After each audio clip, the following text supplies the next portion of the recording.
Episode 4, The Markers in Midtown. And there shall be signs in the sun, and in the moon, and in the stars, and upon the earth distress of nations. Men's hearts failing them for fear. Luke 21 verses 25 and 26. Scene 1, The Crack in the Concrete. In downtown Chicago, just past the glamour of the Magnificent Mile and the shimmering towers of Midtown, a fault line was forming, not geological, but spiritual. Sarai had arrived the night before. After her dream in Jerusalem and the strange pull on her spirit, she followed the prompting of the Lord to return to her birthplace, Chicago.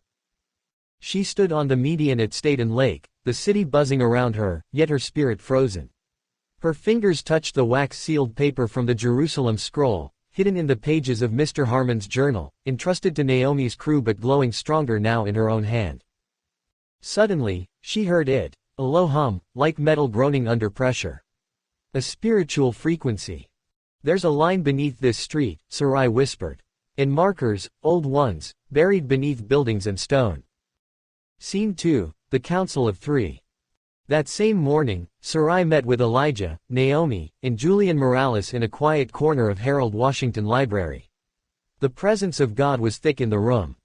Midtown is covered in false peace, Julian said. The skyline is clean, the money flows, the churches are polished. But something old is buried beneath it. Something that was sealed long before we were born. Sarai laid the parchment on the table. As soon as she did, one of the library's overhead lights popped. Naomi leaned closer. There are markings etched in the parchment that weren't visible before. Elijah traced them with his finger. These are spiritual beacons, markers placed by early intercessors across the city during the Great Migration. They were prayer points, places of sealing, but someone, or something, is trying to unlock them in reverse. Naomi's eyes widened. If the seals break, deception floods in. Scene 3, The First Marker. They followed the first clue to the top of the Chicago Cultural Center. There, hidden beneath a stone tile near the Great Tiffany Dome, was a strange symbol, burned into the stone with no sign of modern tools. Sarai knelt beside it. This was a place of warning. They declared Psalm 91 here every dawn and dusk in 1923.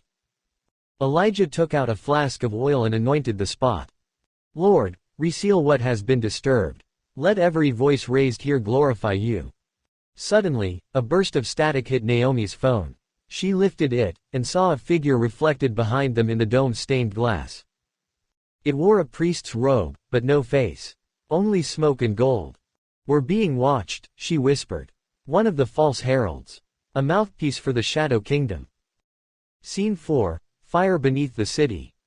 They moved quickly to the next location, the old Central Post Office building near Van Buren. Deep in its basement, long abandoned, they found a rusted door sealed with 7 bolts.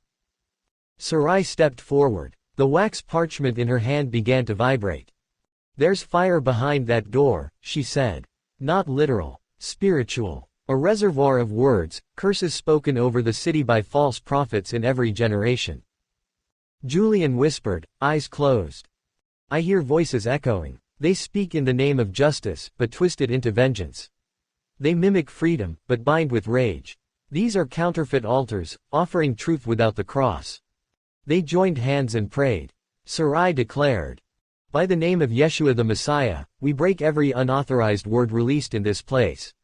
Let every chain forged by lies be broken now. The room shook slightly. One bolt on the old door snapped loose with a metallic scream. But the parchment in her hand burned the edge of her fingers. It's not over, Sarai said, wincing. This seal is tied to others. If they all break. The floodgates open, Elijah finished. Scene 5, The Voice of the Statue. As they left the old post office, Naomi paused at Grant Park, drawn by the massive bronze statue of Abraham Lincoln. Something about its gaze struck her as off.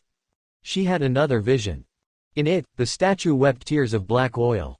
A whisper came from its mouth. They will call it freedom. But it will be fire. She fell to her knees. Sarai rushed to her, holding her up. That's what the false mouth in Bronzeville was feeding, Naomi gasped. Twisted freedom. It's moving downtown now. Julian looked back at the skyline. Every marker that breaks opens the city to a new counterfeit movement, each one louder, flashier, more deceptive than the last. Closing scene. The third angel waits. As the sun set over the skyline, a brief tremor passed beneath the loop, barely felt, but enough to crack pavement along a construction site near the Chicago River. A man in a pinstriped suit stood over it, whispering into a crystal device embedded in his hand. Behind him stood two women in white coats with glowing eyes. They were watchers, not from heaven. As they disappeared into the crowd, a trumpet sounded faintly from the heavens. The third angel raised his hand, but did not blow. Not yet.